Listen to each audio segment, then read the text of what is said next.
अब मुझे आपके संग नहीं रहना है, मुझे उस पहाड़ों पे जाना है। और अब्बू खान समझ गए कि उसे उसे भी आज़ादी पसंद है और वो भी पहाड़ों पर जाना चाहती है। लेकिन वो नहीं चाहते थे कि वो पहाड़ों पे जाए और उस वुल्फ के द्वारा मारी जाए। इसलिए उन्होंने उसे एक कमरे में बंद कर दिया। पर वो एक खिड़की बंद करना भूल गए, जिससे कि वो रात में वो जो बकरी थी, वो वहाँ से भाग गई और और वो पहाड़ों पर चली गई। पहाड़ पे उसे बहुत सी ताज़ी हवा उसने महसूस करी तो उसे बहुत अच्छा लगा और उसे लगा पहाड़ ही मेरी ज़िंदगी है। और जब वो वहाँ घूम रही थी, उसे हल्की-सी आवाज़ आई और वो आवाज़ तेज़ होने लगी।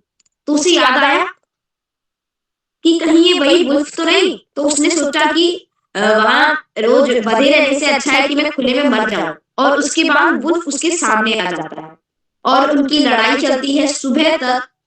और आखिरी में जो चाँदनी होती है, वो खून से लथपथ गिरी होती है ज़मीन पर और वो धीरे-धीरे बहुत ज़्यादा तड़प रही होती है। और जो वुल्फ होता है, वो भी बहुत ज़्यादा थका हुआ होता है।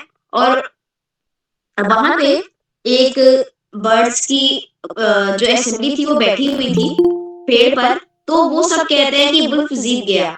लेकिन एक वाइस ओल्ड मैन जो एक वाइस बर्ड था, सबसे बुद्धिमान उनमें से, वो कहता है कि वुल्फ ने जो भेड़िया था वो नहीं जीता, चाँदनी जीती है। जी धन्यवाद। जी भाई, आपकी प्रस्तुति बहुत ही शानदार रही। आपने चाँदनी पाठ बहुत ही अच्छी तरह से हम तक रखा। प्रतिभागियों को आमंत्रित करने से पहले मैं आप सभी को कुछ नियम बताऊँगी। जब कोई भी प्रतिभागी अपनी प्रस्तुति दे रहे हों, तब वह अपना वीडियो ज़रूर ऑन करें। नियम 2, जब कोई भी प्रतिभागी अपनी प्रस्तुति दे रहे हों, तो कोई अन्य अपना माइक ऑन करके व्यवधान ना करे। नियम 3, जब कोई भी प्रतिभागी अपनी प्रस्तुति दे रहे हों, तो अभिभावकों से अनुरोध है कि वह उन्हें पीछे से गाइड ना करें।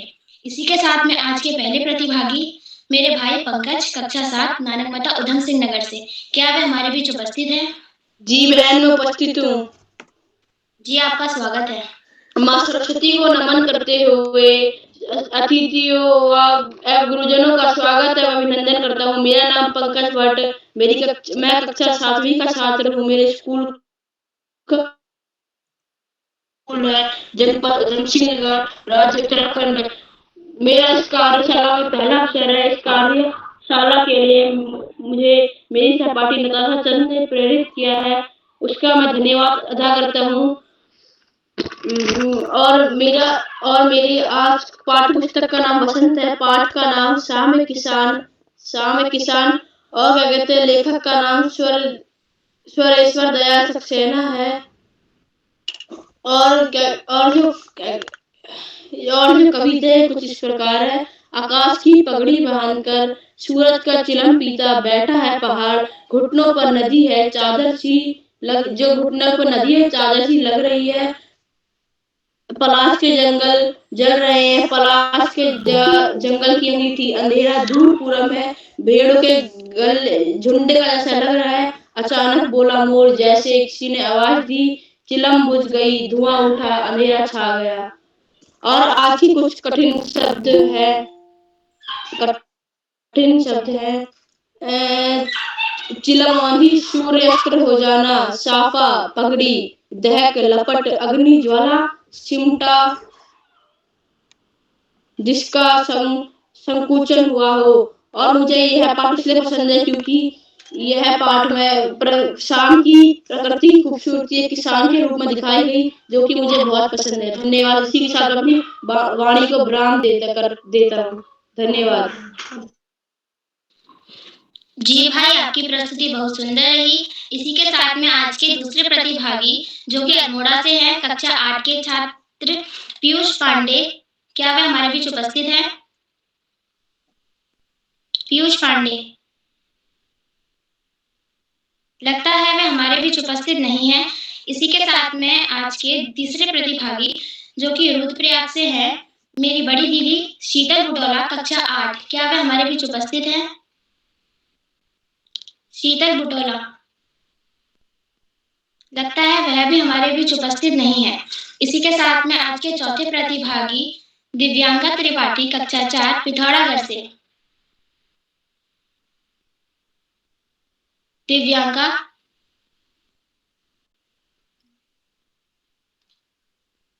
दिव्यांका, लगता है वह भी हमारे बीच उपस्थित नहीं है।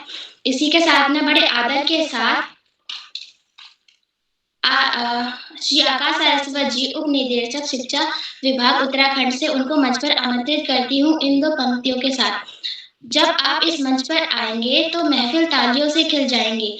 जब आप इस मंच पर आएंगे तो महफिल तालियों से खिल जाएंगे। इसी के साथ मैं श्री आकाश सारस्वत जी को मंच पर आमंत्रित करती हूँ। धन्यवाद, बहुत बहुत धन्यवाद प्रिय नताशा। बाल प्रहरी के 600वें पड़ाव की तरफ बढ़ती हुई कार्यशाला के मुख्य अतिथि के रूप में डॉक्टर शशि गोयल जी, विशिष्ट अतिथि के रूप में प्रिय उत्कर्ष, अध्यक्षता कर रहे प्रिय अर्पित और कार्यक्रम का बेहतरीन ढंग से संचालन कर रही प्रिय नताशा। इस कार्यक्रम के प्रधानता रीडी अनासक्त कर्मयोगियों में अग्रणी निरंतर बाल हित चिंतक श्री उदय किरोला जी, परम सम्मानित श्याम पलट पांडे जी, अशोक नेगी जी, सुमित जी, उमेश, गंगा, नीलम, किरण सहित समस्त विद्वान शिक्षकगण, विदुषी शिक्षिकाएं, अतिथिगण, अभिभावकगण, साहित्यकारगण एवं प्रिय बच्चों, अपने पाठ का वाचन वास्तव में उदय किरोला जी द्वारा जो इन बाल प्रहरी की बहुआयामी कार्यशालाओं का आयोजन किया जा रहा है, निश्चित रूप से बच्चों के लिए बहुत ही उपादेय है।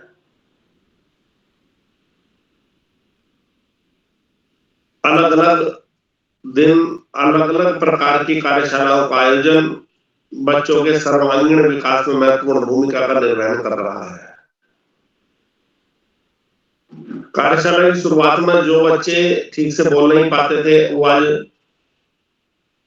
न केवल बोल पा रहे हैं, अपितु बेहतरीन ढंग से कार्यक्रम का संचालन कर पा रहे हैं। विशिष्ट अतिथि का उद्बोधन, अध्यक्षीय उद्बोधन बड़ी सरलता से कर पा रहे हैं। कोरोना काल में शुरू हुई ये कार्यशालाएं निश्चित रूप से आज बच्चों के लिए बहुत ज्यादा उपादेय सिद्ध हो रही है। शिक्षकों का, अभिभावकों का और बच्चों का अप्रतिम सहयोग इन कार्यशालाओं को मिल रहा है। उसी का ये परिणाम है कि ये कार्यशालाएं इतना 600 पड़ाव पकड़ने को आतुर है और निश्चित रूप से होली से पहले ही 600 पड़ाव ये कार्यशालाएं प्राप्त कर लेंगी। 16 राज्यों के 2000 से अधिक बच्चे इनसे लगातार जुड़ रहे हैं। अब तक 400 से ज्यादा बच्चे कार्यशाला का संचालन कर चुके हैं। लगभग 1000 के बच्चे अध्यक्षीय उद्बोधन दे चुके हैं। 200 के करीब बच्चे विशिष्ट अतिथि का उद्बोधन दे चुके हैं। कभी सामान्य ज्ञान की, कभी सामान्य विज्ञान की, कभी चुटकुला, कभी लोकगीत, कभी लोक गायन, कभी त्वरित भाषण, कभी त्वरित वाद विवाद, त्वरित विषय पर वाद विवाद, कभी कोरोना के संबंध में, कभी समसामयिक घटनाक्रम के संबंध में, कभी अभिव्यक्ति कार्यशाला। निश्चित रूप से बाल प्रहरी की ये बहुआयामी कार्यशालाएं बच्चों के लिए बहुत ही लाभप्रद सिद्ध हो रही है।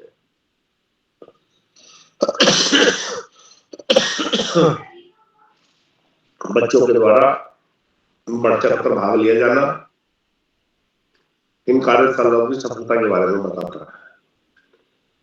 प्रिय बच्चों, पढ़ाई का कोई विकल्प नहीं, सफलता का कोई शॉर्टकट नहीं। जीवन में आगे बढ़ना है, ज्यादा से ज्यादा पढ़ना है। पाठ्यक्रम के इतर साहित्य की, सामान्य ज्ञान की पुस्तकें भी पढ़नी बहुत जरूरी है, जिससे कि हमें अपने देश दुनिया के विषय में पता हो सके और हमारे व्यक्तित्व का सर्वांगीण विकास हो सके।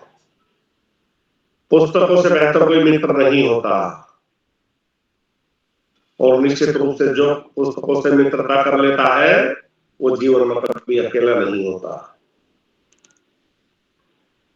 आज बहुत बेहतरीन पाठों की प्रस्तुति प्रतिभागियों द्वारा दी जा रही है। प्यारे बच्चों,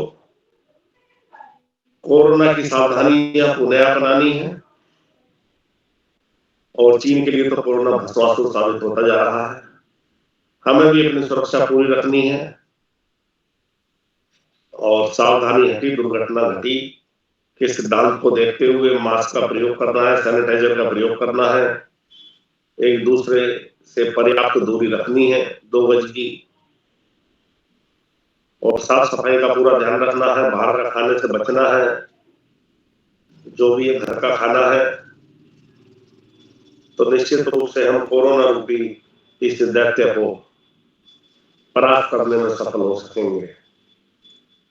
आज जागरूकता की जरूरत है, सतर्क होने की जरूरत है, डरने की जरूरत नहीं है। डरेगा तो चीन, जिसने इसे पैदा किया है और उसी के लिए भस्मासुर बन के आगे बढ़ रहा है। प्यारे बच्चों, स्वस्थ रहो, सतर्क रहो और थोड़ा जीभ पे नियंत्रण रखो। बस कोरोना से जीत के यही साधन है। आज इस महत्वपूर्ण अवसर पर सभी का आभार प्रकट करते हुए फिर नताशा को बेहतरीन संचालन के लिए शुभाशीष देते हुए, कमलेश जी की पूरी टीम को बधाई देते हुए और सभी का आभार प्रकट करते हुए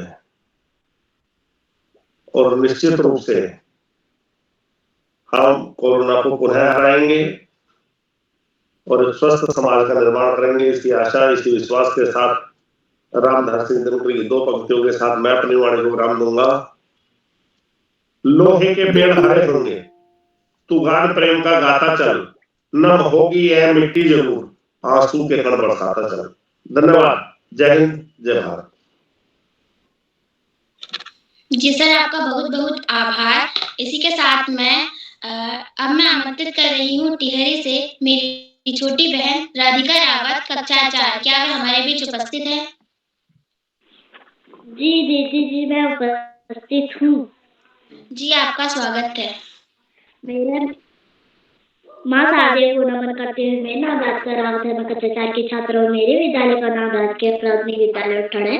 मैं टिहरी गढ़वाल उत्तराखंड से हूँ। परम सम्मानित आज की कार्यशाला के मुख्य अतिथि महोदय, विशिष्ट अतिथि गणवाल, सभी प्रतिभागी एवं श्रीमान आकाश सर जी, श्रीमान श्यामलाल पांडे सर जी, श्रीमान उदय करोला सर जी, श्रीमान अशोक कुमार नेगी सर जी, आप सभी प्रबुद्धजनों को मेरा शत नमन, कोटि कोटि वंदन। अब मैं आप लोगों के सामने अपना प्रिय पाठ प्रस्तुत कर रही हूँ, जिसके शीर्षक है दोस्त की पोशाक। एक बार नसीरुद्दीन अपने बहुत ही पुराने दोस्त जमाल साहब से के बड़े खुश हुए। अपने पुराने दोस्त जमाल साहब से मिलकर वे बड़े खुश हुए। अपनी जमाल साहब ने जाने से मना कर दिया और कहा, अपनी इस मामूली सी पोशाक में मैं लोगों से नहीं मिल सकता। नसीरुद्दीन ने कहा, बस इतनी सी बात। नसीरुद्दीन ने तुरंत उनके लिए अपनी एक भड़कीली अचकन निकाल कर लाए और कहा, इसे पहन लो, इसमें तुम खूब अच्छे लगोगे। सब देखते रह जाएंगे।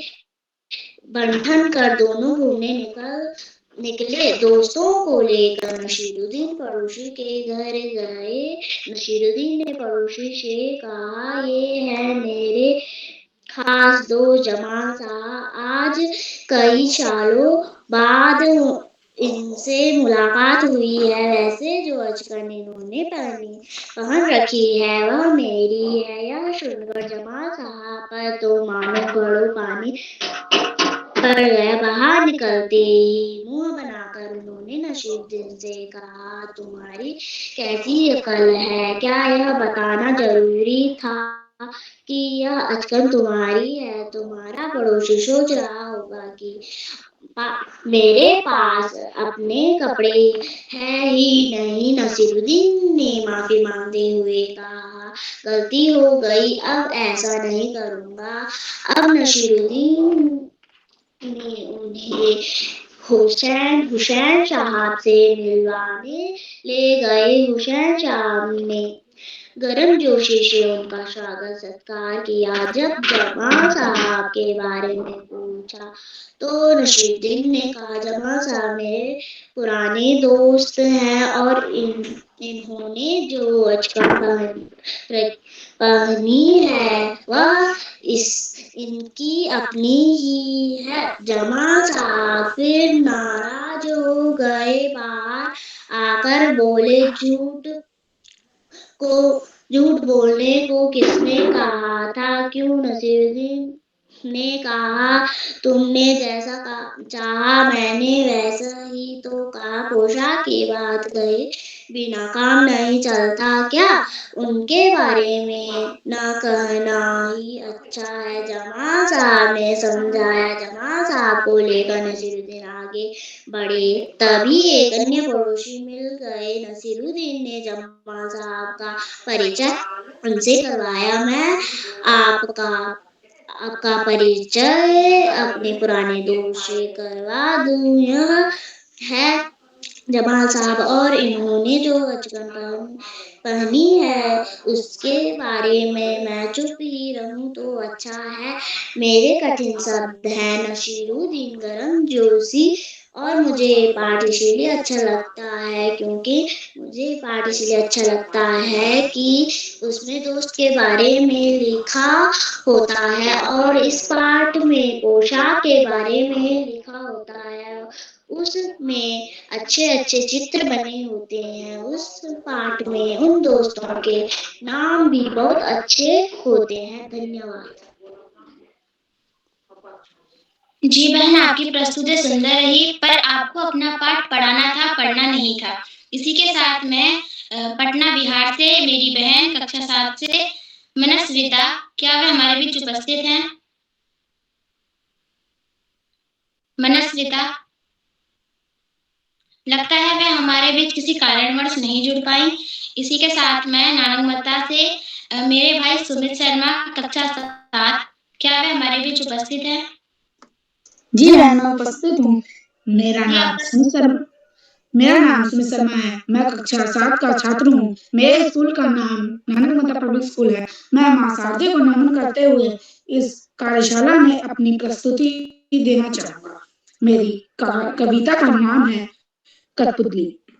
कठपुतली गुस्से से उबली, बोली, यह धागे क्यों मेरे पीछे आगे, इन्हें तोड़ दो, मुझे मेरे पाँव पर छोड़ दो। सुनकर बोली और कठपुतलियां कि हाँ, बहुत दिन हुए हमें अपने मन के छन छुए। मगर पहली कठपुतली सोचने लगी यह कैसी इच्छा मेरे मन में जागी। इसके कठिन वर्ड मेरे को यह लगी, कठपुतली, मन, इच्छा, छन आदि। और इसके लेखक का नाम है भवानी प्रसाद मिश्रा। मुझे इस कविता में यह अच्छा लगा कि इसमें एक कठपुतली कहती है कि मेरे आगे पीछे यह धागे क्यों लगे हैं, मुझे इनसे आजाद कर दो और मुझे मेरे पाँव पर छोड़ दो। और कठपुतलियां भी यही कहती हैं कि हाँ, हमें बहुत दिन हुए कि हमने अपने पाँव पर चले नहीं। लेकिन पहली कठपुतली सोचने लगी कि अगर मेरे यह धागे टूट पड़ जाएंगे तो मैं एक कदम भी नहीं चल पाऊंगी। धन्यवाद। जी भाई, आपकी प्रस्तुति बहुत सुंदर रही, पर आपको अपना पाठ पढ़ना नहीं था, पढ़ाना था। इसी के साथ मैं आज के 8वें प्रतिभागी जो कि पिथौरागढ़ से हैं, मेरे बड़े भैया नितिन पाठक कक्षा 11 से, क्या वे हमारे बीच उपस्थित हैं? नितिन पाठक भैया, लगता है वे हमारे बीच उपस्थित नहीं है। इसी के साथ मैं डॉक्टर शशि गोयल जी आगरा उत्तर प्रदेश से इन 2 लाइनों के साथ उनको मंच पर आमंत्रित करती हूँ। आप आएंगे और हमको कुछ सिखाएंगे। आप आएँगे और हमको कुछ सिखाएँगे, साथ में आप बहुत कुछ सीख के जाएँगे। साथ में आप बहुत कुछ सीख के जाएँगे। इसी के साथ मैं शशि गोयल जी को मंच पर आमंत्रित करती हूँ।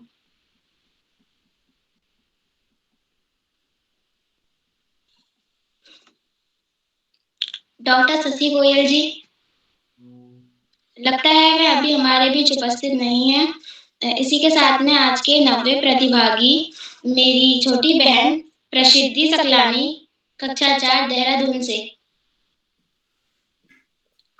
प्रसिद्धि जी आपका स्वागत है। जी दीदी,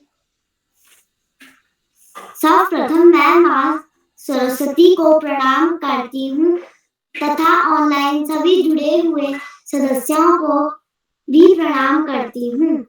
आज मैं आपको अपनी पाठ्य पुस्तक रिमझिम भाग 4 से दान का हिसाब पाठ का सारांश बता रही हूँ।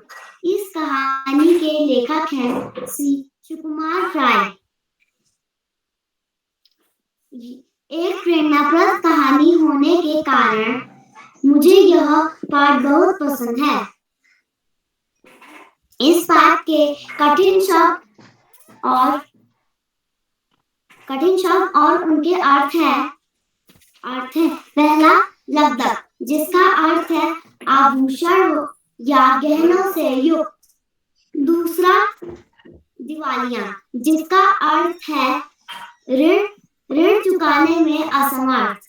तीसरा राजकोष, जिसका अर्थ है शाही खजाना। चौथा अकाल, जिसका अर्थ है भूखमरी। एक बार एक राजा था जो बहुत कंजूस था। वो अपनी प्रजा को कभी भी दान नहीं देता था। एक बार उसके राज्य में एक सन्यासी आया। उसने राजा से कहा कि तुम मुझे 20 दिनों तक दान देना। पहले दिन 1 रुपए से शुरू करते हुए अगले दिन पिछले दिन का दुगना देना। राजा मान गया। राजा ने कहा, ठीक है, मैं तुम्हें जैसा तुम कह रहे हो मैं वैसा ही दूंगा। राजा ने मंत्री को हिसाब लगाने के लिए कहा। मंत्री हिसाब देखकर चकरा गया। राजा ने हिसाब देखा तो राजा भी चकरा गया, क्योंकि हिसाब बहुत बड़ा था।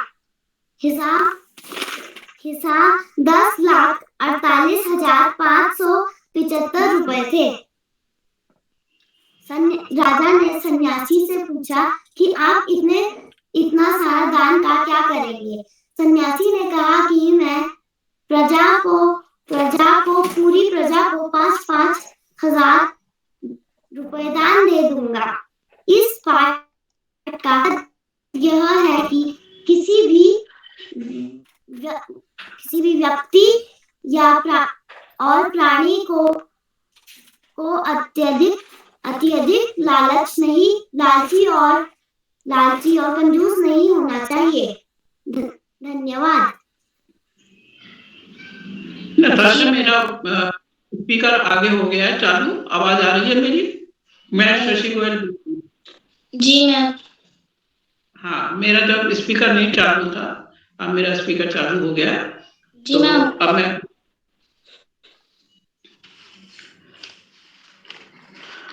बाल प्रहरी के संपादक श्री उदय करोला जी को मेरा बहुत बहुत बधाई, जो इतने अच्छे कार्यक्रम वो आयोजित कर रहे हैं। मंच पर उपस्थित सभी को मेरा नमस्कार, अभिनंदन।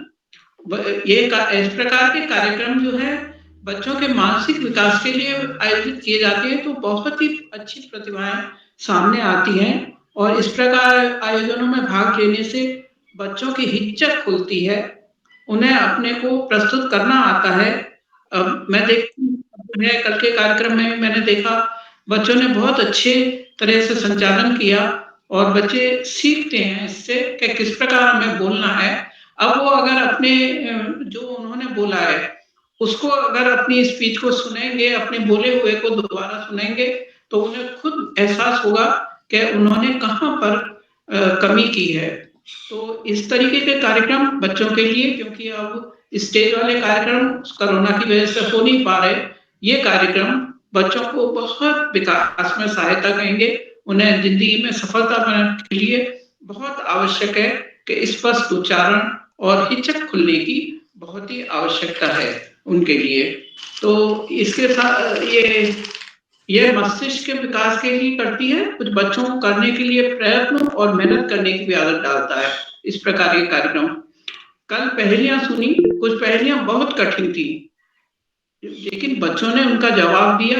अवश्य उन्होंने इस प्रतियोगिता में प्रतिभागिता करने के लिए प्रयत्न किया होगा और उनको अवश्य इतने कठिन पहेलियों का हल करने के लिए सहयोग भी अवश्य मिला होगा, परंतु उन्होंने याद किया, देखा, सुना।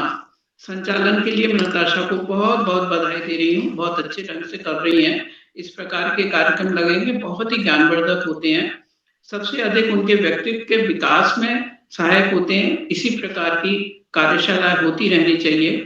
जीवन में सफलता पाने के लिए आत्मविश्वास होना सबसे अधिक आवश्यक है।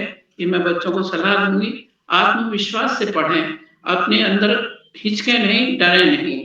अपने को प्रस्तुत करना है, अपनी बात कह पाना है, इसी के लिए ये कार्यक्रम बच्चों को प्रतिभा को उभारता है।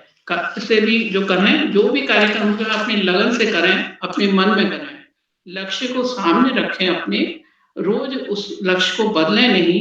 जितनी दूर तक जाएंगे उतनी दूर उन्हें वापस आने में भी लगेगा। तो किसी कार्यक्रम में भाग लें तो पहले अवश्य जो कुछ भी आपको बोलना है बच्चों, उसको पढ़कर अवश्य देखें।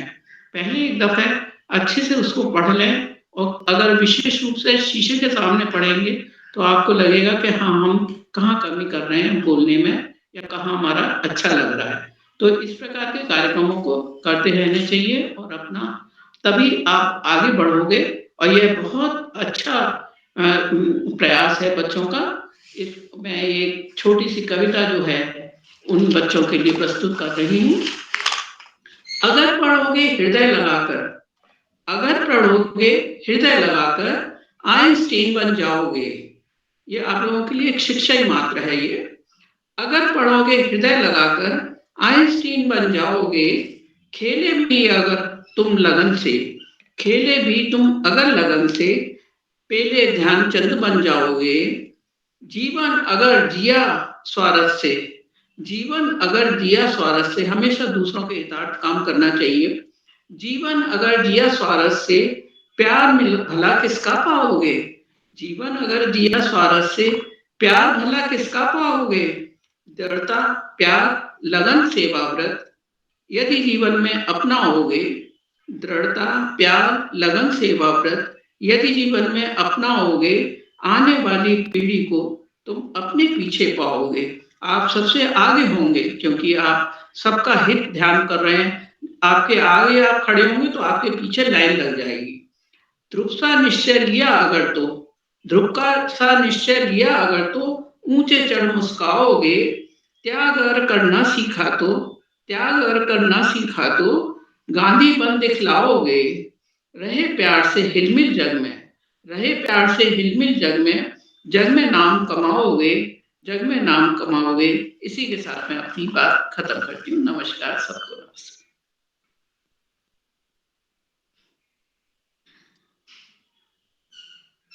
नताशा जी। जी मैम, आपका बहुत बहुत आभार। इसी के साथ में मेरे छोटे भाई शौर्य गोस्वामी कक्षा 4 हल्द्वानी से, क्या वे हमारे बीच उपस्थित हैं? शौर्य गोस्वामी,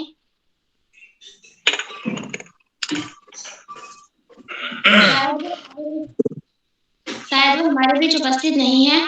इसी के साथ में श्री श्याम प्रसाद पांडे जी, संरक्षक बल प्रहरी अहमदाबाद गुजरात से, इन 2 लाइनों के माध्यम से बुलाना चाहूंगी। 3 लोग नवखंड में, 3 लोग नवखंड में, गुरु से बड़ा न कोई, गुरु से बड़ा न कोई, करता करे ना करी सके, गुरु करे सो होए। करता करे ना करी सके, गुरु से बड़ा न कोई। बहुत बहुत धन्यवाद प्रिय नताशा चंद जी। और आपके कुशल संचालन के लिए, आत्मविश्वास से भरे संचालन के लिए मैं आपको बहुत बहुत हार्दिक बधाई देता हूँ। सुंदर संचालन है, आत्मविश्वास से भरा हुआ है और आप बहुत ज्यादा समय से इन कार्यशालाओं से नहीं जुड़ी हैं, फिर भी इतना सुंदर संचालन कर रही हैं। ये बड़े ही आत्मविश्वास की बात है, बड़े ही गौरव की बात है और आप आगे और भी ऊंचाइयां छुएंगी, ऐसा मेरा विश्वास है। मैं अपनी बात को आगे बढ़ाने के पहले आपसे अनुरोध करूंगा हमारी नताशा चंद जी कि आप भी मंच पर आएं और अपनी प्रस्तुत दें। नताशा जी।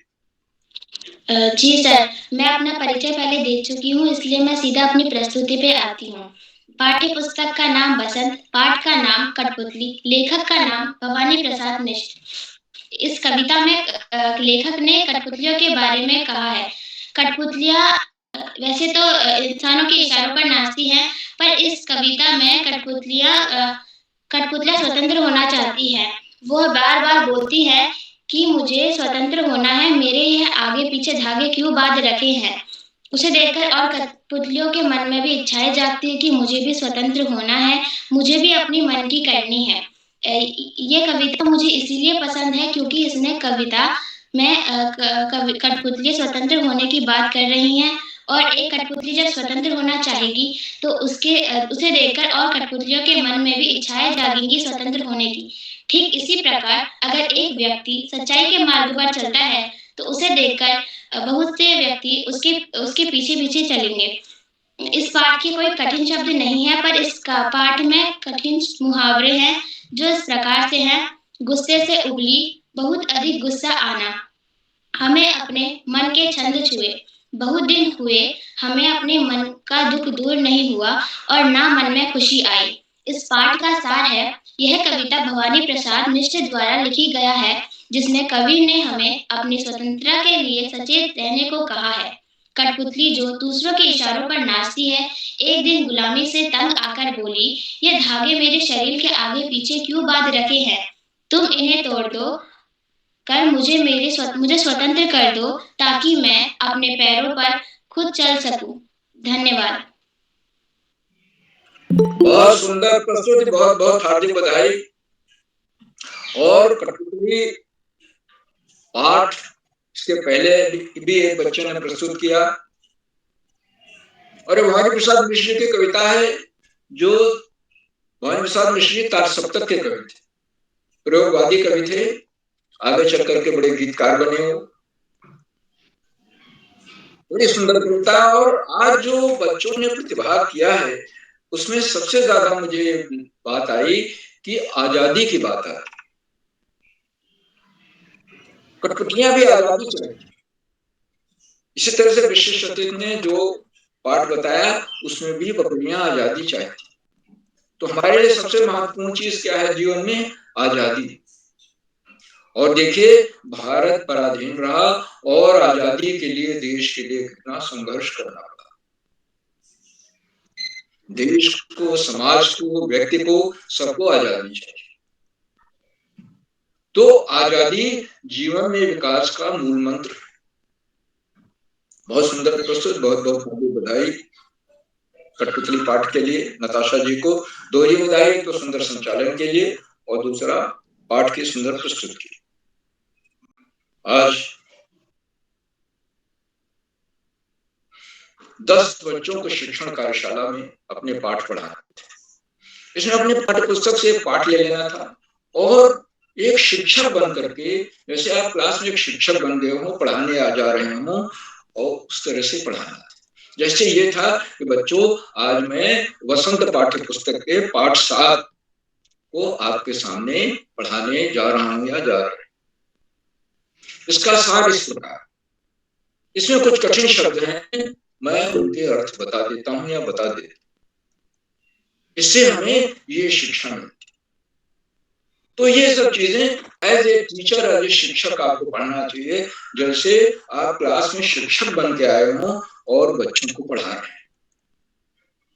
तो ये अभ्यास मैंने देखा है, वो छोटे छोटे बच्चे, केजी के बच्चे कक्षा 1 के बच्चे, 2 बच्चे, 3 बच्चे जो एक घर में होते हैं, तो एक बच्चा टीचर की नकल करता है, वो पढ़ाता है। अगर छोटा सा उसके हम बोर्ड है या स्लेट है बड़ी सी, उस पर लिख करके दूसरे बच्चे को बताता है, दूसरा बच्चा सुनता है, दोनों आनंदित होते हैं। और संभवतः किरौला जी ने इसी से प्रेरित होकर के ये शिक्षण कार्यशाला रखी। इसमें LKG से लेकर 12 कक्षा 12 तक के बच्चे हैं और उनको पढ़ाने का मन जरूर करता है। उनको टीचर जो पढ़ा रहे हैं वो पसंद नहीं आता और सोचते होंगे अगर मुझे पढ़ाना होता तो मैं इसको इस तरह से पढ़ाता। तो सारे को मैं बहुत बहुत हार्दिक बधाई देता हूँ। आज की हमारी अध्यक्ष श्री RP चतुर्वेदी जी हैं, जिनको भी आमंत्रित किया जाएगा, उनके लिए उनका अभिनंदन करता हूँ, हार्दिक स्वागत करता हूँ। हमारे विशिष्ट अतिथि श्री उत्कर्ष सती जी हैं, वो जो कक्षा 7 के छात्र हैं, कैंपस स्कूल पंतनगर उधम सिंह नगर से, और उन्होंने अंग्रेजी के पाठ का शिक्षण, जिसमें मुख्य चरित्र अब्बू खान है, जो बकरियां पालते हैं और बकरियां आजादी पसंद चाहती, वो सब पहाड़ पर आजादी के लिए जाती हैं, खुली हवा में सांस लेती हैं और नीचे ढलान पर एक भेड़िया रहता है जो सबको एक एक करके खा जाता है। अंत में छोटा बच्चा वो पालते हैं, वो भी भाग जाता है, वो भी आजादी चाहता है, लेकिन वो रात भर आजादी के लिए भेड़िए से संघर्ष करता है और सवेरे लहूलुहान अवस्था में पड़ा हुआ है। ये होता है आजादी का। बहुत सुंदर शिक्षण किया हमारे विशिष्ट उत्कर्ष सती जी ने, मैं उन्हें बहुत बहुत हार्दिक बधाई देता हूँ सुंदर वक्तव्य के लिए और सुंदर शिक्षण के लिए। आज की हमारी मुख्य अतिथि आदरणीय डॉक्टर शशि गोयल मैडम हैं, जो आगरा से हैं। आप एक वरिष्ठ साहित्यकार हैं और आप इन कार्यशालाओं में जुड़े हैं और आपने बताया कि कल भी उन्होंने कार्यशालाएं, जो विज्ञान पहेली पे आधारित कार्यशाला थी, उसको आपने सुना, उससे जुड़ी और बच्चों ने बड़े सुंदर सुंदर पहेलियां कल प्रस्तुत की थी, विज्ञान से जुड़ी हुई, कुछ कठिन भी थी, कुछ सरल भी थी। आदरणीय ने मुख्य अतिथि ने महोदया ने इन कार्यशालाओं के महत्व को रेखांकित करते हुए बताया, इससे बच्चों के मन की हिचक दूर होती है, वो जो कहना चाहते हैं वो कह पाते, अपने को व्यक्त कर सकते हैं, उनके आत्मविश्वास में वृद्धि होती है। और ये कार्यशालाएं बड़ी ज्ञानवर्धक भी है, बच्चों के व्यक्तित्व का सर्वांगीण विकास हो रहा है इनके माध्यम से। और जो बच्चा यहाँ बढ़िया बोल लेता है, संचालन कर लेता है, वो अनेक बच्चों ने इस बात को स्वीकार किया कि वो अपनी स्कूल में, अपनी कक्षा में भी कार्यक्रमों का संचालन कर रहे हैं, आगे बढ़ रहे हैं और धीरे धीरे उनके अंदर नेतृत्व क्षमता का विकास हो रहा है।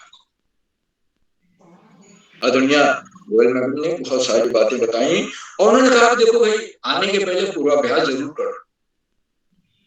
पूर्वाभ्यास या रिहर्सल जरूरी होता है। एक शीशे के सामने आप खड़े होकर अगर पूर्वाभ्यास करेंगे तो आपको अपनी कमियां तुरंत दिखाई देंगी।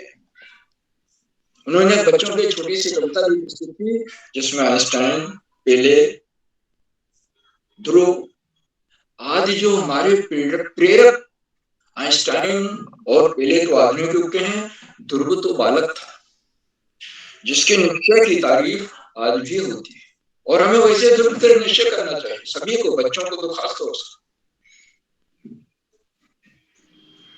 ध्रुव ने अपने अपमान का बदला लेने के लिए जाकर के जंगल में तपस्या की और अपमान का बदला लिया। एक निश्चय था उसके पास। आदरणीय मुख्य महोदया ने हमने बहुत समय से समय दिया, बहुत सारी बातें बताई, मैं और अभी भी जुड़ी हूँ, उनके प्रति बहुत बहुत हार्दिक आभार व्यक्त करता हूँ, बाल करी परिवार की ओर से और बाल साहित्य संस्थान और की ओर से बहुत बहुत हार्दिक आभार मुख्य महोदया। मित्रों, इन कार्यक्रमों से उत्तराखंड में शिक्षा विभाग के निदेशक और शिक्षाविद आदरणीय आकाश आज भी जुड़े और उन्होंने इस बात को बताया कि रेखांकित किया कि ये कार्यशालाएं बहुआयामी है, बच्चों के व्यक्तित्व का तमाम एंगल से विकास कर रहे हैं, तमाम कोणों से विकास हो रहा है। इनका उद्भव तो कोरोना काल में हुआ है, लेकिन धीरे धीरे इतनी उपयोगिता इनकी बढ़ गई है कि अब इनको चलाए रखना अनिवार्य हो गया। हम पूरी के पहले 600 कार्यशालाओं के कीर्तमान पूरा कर लेंगे और हमारा लक्ष्य जो है वो 1000 के ऊपर जाने का है। निश्चित रूप से हम 1000 के ऊपर इन कार्यशालाओं को ले जाएंगे।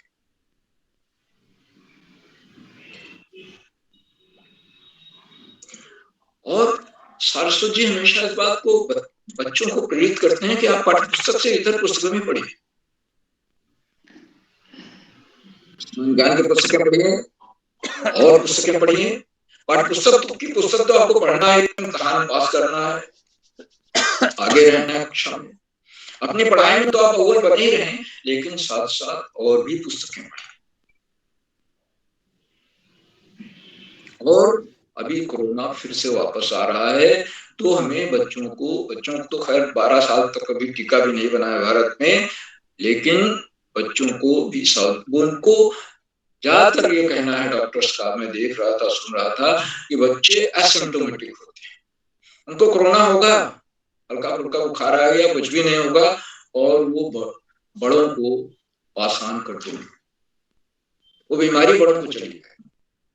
इसलिए बच्चों के लिए भारत में अभी टीका बन नहीं पाया है, लग भी नहीं पाया है।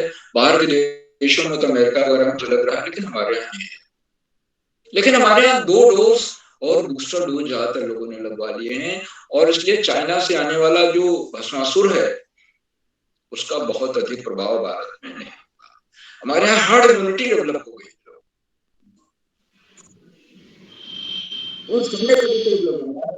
टीका 2 डोज तो करीब करीब सबके हो गए, 90% से ऊपर हो गए। तो आदरणीय सरस्वती जी के प्रति मैं बहुत बहुत हार्दिक आभार व्यक्त करता हूँ। कहीं भी रहें, अस्वस्थ रहते हुए भी, आज जैसे खांसी भी आ रही थी, गला भी खराब था, फिर भी जुड़े, मार्गदर्शन दिया, संबोधित किया, उनके प्रति बहुत बहुत हार्दिक आभार व्यक्त करता हूँ। साथियों, इन कार्यक्रमों से खंडवा से डाइट में सीनियर व्याख्याता के पद पर कार्यरत आदरणीय डॉक्टर अशोक नेगी जी प्रतिदिन जुड़ते हैं, आज भी जुड़े हुए हैं, और उन्होंने चैट बॉक्स का जिम्मा संभाल रखा है। उनकी सुंदर सुंदर टिप्पणियां हमारा स्वागत करती हैं, बच्चों का स्वागत करती हैं, उत्साहवर्धन करती हैं। बच्चों की टिप्पणियों को प्रतीक्षा करते रहते हैं, और यहाँ तक मैं भी जैसे बोल रहा हूँ तो मैं भी प्रतीक्षा करता हूँ कि नेगी जी की कोई टिप्पणी आए, मेरा उत्साह बढ़ा दे बोलने में और खुशी पैदा। तो आदरणीय नेगी जी, आज तो समय है, वो आशीर्वचन भी देंगे, और उनके आशीर्वचन आ गई, उनके आशीर्वचन में अक्सर नए नए विश्लेषण होते हैं, नई नई बातें होती हैं। मैं उनके प्रति बहुत बहुत हार्दिक आभार व्यक्त करता हूँ। मित्रों, इन कार्यक्रमों से हमारे देश के 16-17 प्रांतों के अनेक कवि, कहानीकार, साहित्य प्रेमी, मनीषी और चिंतक भी जुड़ते हैं। उनमें कुछ नाम जो पटल पर आए इस प्रकार हैं: आदरणीय बनवारी लाल पारिक जी, आदरणीय खुशहाल रावत जी, आदरणीय सुमित श्रीवास्तव जी, आदरणीय गंगा आर्या मैडम, आदरणीय नीरज सिंह बिष्ट जी, आदरणीय देव सिंह राणा जी, और देवसुधा पत्रिका के संपादक आदरणीय शशांक मिश्र भारती जी, आदरणीय नीलम शर्मा मैडम, आदरणीय संतोष मालवीय जी खंडवा से, और देश के 16-17 प्रांतों से जुड़ने वाले अनेक विद्वान शिक्षक और विदेशी शिक्षक हैं। आपको बताएं कि इन कार्यक्रमों से केरल से लेकर केरल, आंध्र प्रदेश, तमिलनाडु, दक्षिण में, पश्चिम में महाराष्ट्र, गुजरात, और पूर्व में असम, जम्मू, उत्तर में, सब ओर से, देश के कोने कोने से शिक्षक बच्चे जुड़ते हैं, शिक्षक भी जुड़ते हैं, बच्चे भी जुड़ते हैं, और जुड़कर हमारा मनोबल बढ़ाते हैं। आपके जुड़ने से हमारे कार्यक्रमों को नई ऊर्जा मिलती है, हमें नई ऊर्जा प्राप्त होती है। हम आपके प्रति बहुत बहुत हार्दिक आभार व्यक्त करते हैं जुड़ाव के लिए। और आप किसके जुड़ने से हमारे कार्यक्रम में चार चांद लग जाते हैं। मैं आप सबके प्रति बहुत बहुत हार्दिक आभार व्यक्त करता हूँ। और जहाँ बच्चे हों, अभिभावकों का जुड़ना अनिवार्य हो जाता है। और जैसा आज हमारे मुख्य अतिथि महोदया कह रहे थे कि आप शीशे के सामने खड़े होकर के या घर में पूर्वाभ्यास जरूर करें जो आपको बोलना है, और ये संभव बिना अभिभावकों की मदद के नहीं हो सकता। अभिभावक स्मार्टफोन मुहैया कराते हैं, टैबलेट या लैपटॉप जो भी बच्चों को मिलता है अभिभावक ही देते हैं, और अभिभावकों के सहयोग से बच्चे इस मंच पर आ पा वो जानते हैं कि ये मंच बड़ा लाभदायी है। मैं अभिभावकों के सहयोग के लिए उनके प्रति बहुत बहुत हार्दिक आभार व्यक्त करता हूँ। और अंत में कार्यक्रमों आधार प्रेरणा पुरुष ऋषियों का जल जीवन जीने वाले आदरणीय करुणा जी, जो दिन में ऑफलाइन कार्यशालाएं करते हैं और रात में ऑनलाइन कार्यशाला। थकान तो जैसे उनको छूत नहीं पाता। उनके जज्बे को नमन करता हूँ, वंदन करता हूँ, अभिनंदन करता हूँ। और इसी के साथ अधिक समय न लेकर अपनी वाणी को विराम देते हुए मैं मंच का आज बहुत सुंदर संचालन कर रही कुमारी नताशा चंद को मंच सौंपता हूँ कि आगे का संचालन करें। कुमारी नताशा चंद, कृपया आप आगे का संचालन। जी सर, आपका आभार। अब मैं अध्यक्षता कर रहे मेरे छोटे भाई अर्पित चतुर्वेदी कक्षा 5 चंपावत से, क्या वे हमारे बीच उपस्थित हैं? जी मैं उपस्थित हूँ, क्या मेरी आवाज आ रही है? जी, आपका स्वागत है। जी, माँ शादी को नमन करते हुए मैं अर्पित चतुर्वेदी कक्षा 5 मल्लिकार्जुन स्कूल चंपावत का छात्र आप सभी का स्वागत व अभिनंदन करता हूँ। आज के मुख्य अतिथि शशि गोयल मैम एवं विशिष्ट अतिथि श्री उत्कर्ष सती दादा का स्वागत व अभिनंदन करता हूँ। आज बात करेंगे 567वें ऑनलाइन कार्यक्रम है। आदरणीय उदय गिरोला सर का स्वागत व अभिनंदन करता हूँ। डॉक्टर अशोक कुमार नेगी सर, आकाश चौरसिया सर एवं श्यामपल पांडे सर का भी स्वागत व अभिनंदन करता हूँ। आज की मेरी कहानी का शीर्षक है नन्हा फनकार, जो कि कक्षा 5 की रिमझिम भाग की बुक से लिखी है। मेरी कहानी कुछ इस प्रकार है। एक लड़का चौकोर पत्थर पर बैठा हुआ था। उसने एक प्रार्थना बुदबुदाई और अपना छेनी हथौड़ा पकड़कर काम पर जुट गया। उसको घंटियों पर नक्काशी करना अच्छा लगता था। एक बार उसको उसके पापा ने घंटियों पर नक्काशी करना सिखाया था, तो उसने बहुत अच्छे से करा था। तो एक बार जब वो अपना काम में जुटा हुआ था, तो उसे एक बड़े आदमी की जूतों की आवाज सुनाई दी। जब वो पीछे मुड़कर देखा, तो उसने देखा कि एक बड़ा आदमी गले में मोतियों की माला, हाथों में अंगूठियां पहने हुए वहां उसके केशव के पास आया और उससे बोला, क्या तुम मुझे नक्काशी करना सिखाओगे? केशव बड़े ही आश्चर्य में पड़ा हुआ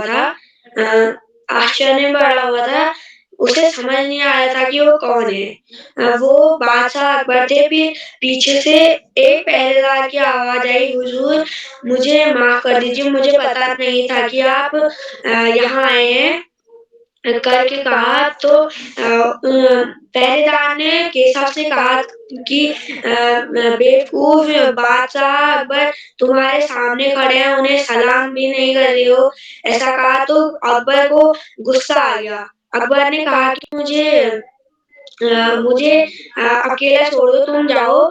अकबर वहां अपना एक महल बनवा रहा था, जिसमें उसके महल में केशव के पापा काम करते थे। तो अकबर ने कहा कि तब तो तुम मेरे लिए भी हथौड़ा और छेनी का बंदोबस्त करना पड़ेगा। तो केशव दौड़ता हुआ चला गया और अपने पापा की छेनी हथौड़े ले आया और बादशाह अकबर को सिखाने लगा।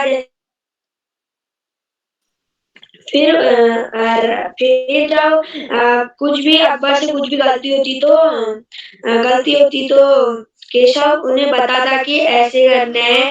फिर रात में जब केशव सोने के लिए गया तो उसे नींद नहीं आ रही थी। वह चुपचाप अपने पिता के बिस्तर में घुस गया और पिता से पूछने लगा, उनके पास तो बहुत सारे सुंदर-सुंदर महल हैं, तो वह यहाँ सीकरी में महल क्यों बनवा रहे हैं? तो उनके पिता ने कहा, जहाँ तक मुझे पता है कि जब बादशाह अकबर की कोई संतान नहीं थी, वह एक दिन यहाँ एक साधु से पूछा कि मेरी संतान क्यों नहीं हो रही? साधु ने जवाब दिया कि तुम्हारी एक संतान नहीं, 3-3 संतान होगी। तब वह एक अपनी संतान सलीम के नाम से सीकरी जिले में एक शहर बसाने का फैसला कर लिया और अंत में केशव से कह गए कि जब मेरा महल पूरा हो जाएगा तो मैं एक कारखाना खुलवाऊंगा जिसमें बड़े-बड़े फनकार आएंगे। अकबर ने कहा कि उसमें तुम भी आओगे। तब केशव बहुत ही खुश हुआ। धन्यवाद।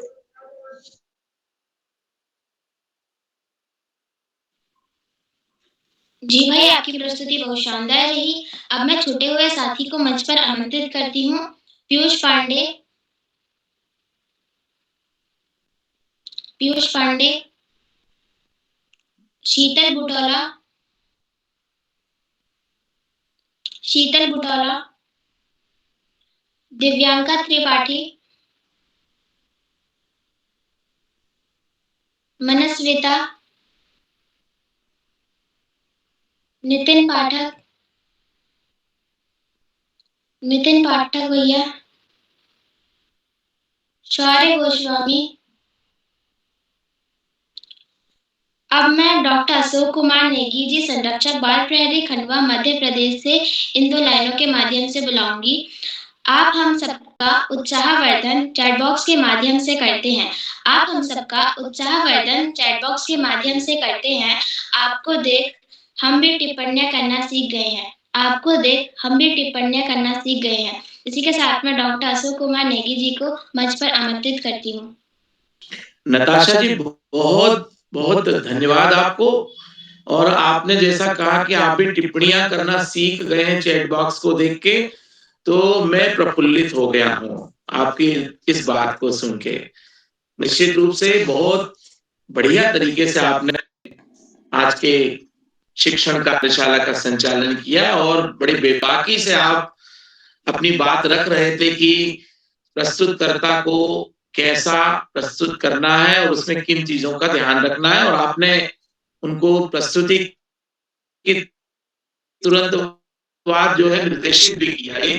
एक खूबियत होती है, खासियत होती है संचालनकर्ता के लिए कि वो बीच-बीच में अपने कार्यक्रम के संचालन के लिए डायरेक्शन भी देता जाए। तो ये बहुशोभनम बहुउत्तमम आपका जो कार्य है बहुत ही उम्दा रहा है। आपको इसके लिए भी ढेर सारी शुभकामनाएं देता हूँ दोस्त। और आपने जो प्रस्तुतिकरण किया वो प्रस्तुतिकरण भी अपने आपका जो तरीका है, आपने जो प्रिपेयर किया था उसके हिसाब से बहुत बढ़िया था। आपको ढेर सारी शुभकामनाएं एक बार पुनः देता हूँ। शिक्षण कार्यशाला बाल प्रहरी का एक विशेष कार्यक्रम है और आदरणीय उदय किरोला सर जब ये कार्यक्रम लेकर आए हुए हैं तो उन्होंने 3-4 चीजों पे फोकस किया था, जैसे कि आप शिक्षण कार्यशाला में मेरा प्रिय पाठ का शिक्षण करेंगे और आप पाठ पुस्तक का नाम बताएंगे, पाठ का नाम बताएंगे, लेखक का नाम बताएंगे, ये क्यों पसंद है ये बताएंगे, पाठ के कठिन शब्दों को बताएंगे। और इस तरीके से जब आप अपनी बात को रखेंगे और पाठ का सार भी आखिर में रखेंगे, तो आपने पढ़ा भी होगा कि उदय किरोला सर ने एक बहुत महत्वपूर्ण बात कही है अपने संदेश में कि आप जब भी अपने पाठ को प्रस्तुत करेंगे और मौखिक सारांश यदि बताते हुए शिक्षण कार्य करेंगे तो आपको सभी दोस्तों को प्रशस्ति पत्र दिया जाएगा। तो ये जो पॉइंट आदरणीय उदय किरोला सर ने दिए थे, वो पॉइंट आपने निश्चित रूप से बहुत से बच्चों ने कवर किए हैं, और नहीं किए हैं तो अगली बार भी आप कवर करेंगे, ऐसा मेरा विश्वास है। आज की कार्यशाला जो कि 568वां ऑनलाइन कार्यक्रम है बाल प्रेरी का, इसका मुख्य अतिथि स्वीकार करें आदरणीय डॉक्टर शशि गोयल जी, जो आगरा उत्तर प्रदेश से हमारे भी सक्रिय सहभाग करेंगे। आपका बहुत बहुत अभिनंदन, आभार और धन्यवाद ज्ञापित करते हैं। आपने बच्चों का बहुत ही महत्वपूर्ण मार्गदर्शन किया और आपने अपनी बाल कविता के माध्यम से भी बच्चों को प्रेरित किया। आपका एक बार पुनः जो है हार्दिक अभिनंदन और आभार। आज के विशिष्ट अतिथि के रूप में उत्कर्ष सती भैया हमारे भी सक्रिय सहभाग कर रहे हैं, और वे अनेक कार्यशालाओं में अपना प्रस्तुतिकरण बहुत ही उम्दा तरीके से देते हैं। आपका बहुत अभिनंदन है दोस्त। आज के कार्यक्रम की अध्यक्षता कर रहे हमारे बाल मित्र अर्पित चतुर्वेदी जी चंपावत से, आपका बहुत अभिनंदन है।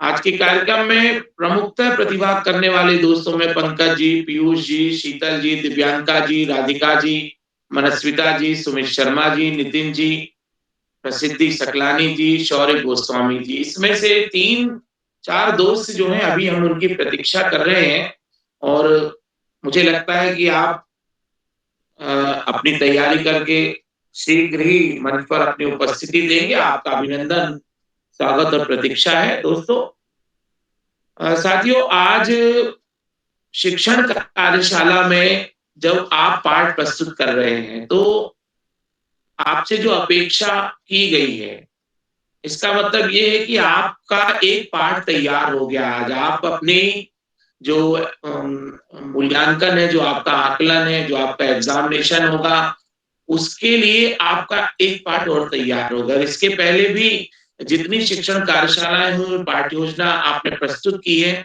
उनके माध्यम से आपका एक करके पाठ तैयार होता जा रहा है। तो एक पंथ और अनेक काज होते जा रहे हैं इसके माध्यम से। जब आप अपने पाठ को यहाँ प्रस्तुत कर रहे हैं तो पाठ का जब सारांश दे रहे हैं, इसका मतलब आपको पाठ के प्रमुख बिंदु याद हो चुके हैं।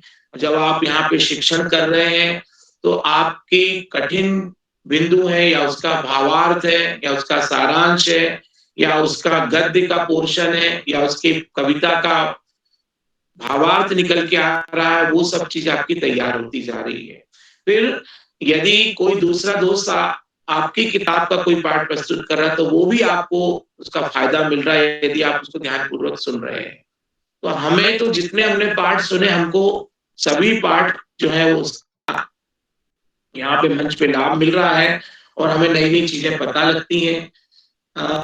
क्योंकि आपने बहुत सारा जो विषय वस्तु प्रस्तुत की है, वो central board of secondary education, केंद्रीय विद्यालय संगठन, नवोदय विद्यालय की किताबों में वो शामिल होती है। जो राज्य की जो पाठ्य पुस्तकें होती हैं, उनमें बहुत से पाठ ऐसे होते हैं जो अलग होते हैं, अलहदा होते हैं। तो मध्य प्रदेश में जो पाठ्य पुस्तकें चलती हैं, उनमें ये सभी पाठों में से कुछ एक पाठ शामिल होते हैं, और हम जो पाठों को सुनते हैं, आपकी प्रस्तुति को सुनते हैं, तो हमारे लिए कई पाठ ऐसे होते हैं जो हम ध्यानपूर्वक पहली बार सुन रहे होते हैं। तो आपकी प्रस्तुति को मैं बहुत सारी ढेर सारी बधाइयां देता हूँ, शुभकामनाएं प्रेषित करता हूँ। शिक्षण कार्यशाला में जब आप शिक्षण बतौर शिक्षण कर रहे हैं, यानी एक शिक्षक के रूप में अपनी उपस्थिति दे रहे हैं, इसका मतलब ये हुआ कि जो आपके सामने जितने भी श्रोता है, जो ऑडियंस है, जो आपके वीडियो और ऑनलाइन उपस्थित है, वो सब आपकी कक्षा के विद्यार्थी के रूप में है। तो आप हमें विद्यार्थी मान के अपने पाठ को जब यहाँ पे कराएंगे, प्रस्तुत करेंगे, तो निश्चित रूप से हमारे मन में जिज्ञासाएं भी उत्पन्न होंगी। कई बार कोई कठिन शब्द ऐसा होगा जो हो सकता है कि हमको नहीं आता हो, तो हम आपसे पूछ सकते हैं। तो ये चीजें भी इसमें शामिल की जा सकती हैं। तो और चैट बॉक्स का उपयोग हम बहुत बढ़िया तरीके से कर सकते हैं कि कोई भी आपकी जिज्ञासा हो तो आप चैट बॉक्स में उसको डाल दें, और चैट बॉक्स में तब भी मौका मिलेगा तो हम अंत में उसको ले लेंगे अपने पाठ शिक्षण कार्यशाला में या शिक्षण के अपने पाठ में। तो एक ये बात भी हो सकती है। आज के कार्यक्रम में आदरणीय आकाश सारस्वत सर का महत्वपूर्ण बहुमूल्य मार्गदर्शन आदरणीय श्याम पलट पांडे जी का, प्रत्येक बच्चों की प्रस्तुति को रेखांकित करना, उसको अंडरलाइन करना, उस पे विमर्श रखना, ये अपने आप में बहुत महत्वपूर्ण हो जाता है। तो बाल प्रहरी के इस मंच पर जो त्रिवेणी स्थापित हो गई, आदरणीय उदय किरोला सर, आदरणीय आकाश सारस्वत सर, आदरणीय श्याम पलट पांडे सर, इनकी जो परिछाया है, इनका जो आशीष और स्नेह है, उसका फायदा सभी बच्चों को मिल रहा है, अभिभावकों को मिल रहा है, हमारे जैसे जुड़ने वाले जो लोग हैं उनको मिल रहा है। तो मैं आप इस त्रिवेणी के सक्रिय सहभाग को प्रणाम निवेदित करता हूँ, आभार ज्ञापित करता हूँ, कोटि कोटि कोटिशः वंदन अभिनंदन और अनेकानेक धन्यवाद के साथ मैं अपनी वाणी को विराम देने जा रहा हूँ। और सभी साथियों का जो आपका जो बाल प्रहरी प्रेम है वो इसी तरह से बना रहे। सभी अभिभावकों को, बच्चों को, साहित्य साधकों को, अनेक विद्वान इस मंच पर अभी जुड़े हुए मुझे दिखाई दे रहे हैं, मैं उन सभी को वंदन, प्रणाम और धन्यवाद ज्ञापित करता हूँ। और अपनी वाणी को विराम देते हुए शुभ रात्रि के साथ मैं एक बार पुनः सुंदर संचालन कर रही नताशा जी को मंच सौंपता हूँ। नताशा जी, बहुत बहुत धन्यवाद, बहुत आभार आपका, शुभ रात्रि। जी सर, आपका बहुत बहुत आभार। श्री उदय किरोला जी को मंच सौंपने से पहले अगर मेरे से इस संचालन में कोई भी त्रुटि हुई हो तो मुझे क्षमा कीजिएगा। अब मैं यह मंच श्री उदय किरोला जी को सौंपती हूँ। जी, बहुत सुंदर नताशा जी, आपको सुंदर संचालन के लिए बधाई। कहीं पर कमियां रही भी होंगी, अगली बार आप सुधार लेंगी, इसलिए गलतियां होने का कोई बात ही नहीं है। आप जहां पर गलतियां हुई भी आपको लगता हो तो उनको अगली बार हम सुधार लेंगे। तो हम एक बार पुनः आप सभी का स्वागत करते हैं, हार्दिक अभिनंदन करते हैं। क्या कोई साथी ऐसा है जिनका नाम सूची में हो और वो जुड़ नहीं पाए थे अभी तक, अब जुड़ गए हो, तो मैं उनको आमंत्रित करता हूँ सबसे पहले। क्या कोई ऐसे साथी हैं? कोई ऐसे साथी हैं जिनका नाम सूची में है, जुड़ नहीं पाए हैं, तो मैं आमंत्रित करता हूं। लगता है सभी साथियों का नंबर आ गया। तो मैं एक बार पुनः आप सभी का आभार व्यक्त करते हुए आदरणीय डॉक्टर शशि गोयल जी कुछ जोड़ना चाहेंगी? आदरणीय शशि गोयल जी, कुछ और जोड़ना चाहेंगे आप? शशि गोयल जी, कुछ जोड़ना चाहेंगे? आपका माइक बंद है। हाँ, हाँ, मैंने खोल लिया है। अब आ गई आवाज? जी, स्वागत है। आवाज आ गई है, स्वागत है। हाँ, बस कुछ बस ये, हाँ, मैं बस एक आध बात ये और कहना चाहती थी कि बच्चे आजकल अपनी उम्र से बहुत आगे हैं, उनको शिक्षा भी इतनी ज्यादा मिलती है जो उन्हें बहुत अपने बातें, उन्हें विज्ञान की, ज्ञान की, सब चीज की बहुत जानकारी रहती है। तो परंतु अब उन्होंने शायद रात में कभी आसमान नहीं देखा होगा। अब माएँ उन्हें चंदा दिखाकर नहीं बहलाती हैं। अब प्रारंभिक माएँ जो हैं, मैं ये माँ बाप के लिए कहना चाहूंगी कि बच्चों को वो आकाश भी दिखाएं। अब बच्चे जो हैं टीवी देखकर माँ की बातें मानते हैं, उन्हें वास्तव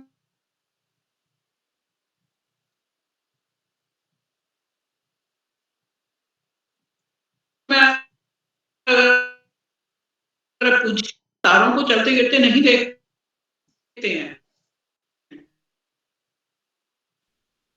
तो ये सब हम जो कविताओं में लिखते हैं, जो एक्चुअल नहीं देखा होगा, ये सब बातें हमें अच्छी, इसलिए अच्छे साहित्य की भी आवश्यकता है। बच्चों को माँ बाप का कर्तव्य जन्म देना है, लेकिन हम जो लिखने वाले हैं उनका काम यह है कि बच्चों को अच्छी अच्छी बातें सिखाना, अच्छे लेखन देना, ये हमारा वजह है, जिससे कि उनका ज्ञान और अधिक वर्धन हो। इस प्रकार के कार्यक्रम हमें बहुत अच्छे ज्ञानवर्धक हैं, जिन्होंने सुना होगा, शायद मेरा भी आप लोगों की बातें सुनकर बहुत ज्ञानवर्धन हो रहा है।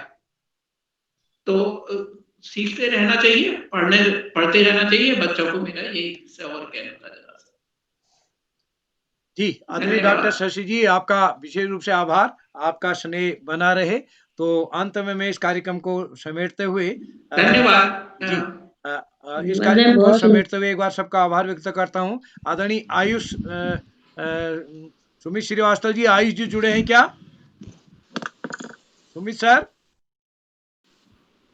सुमित जी,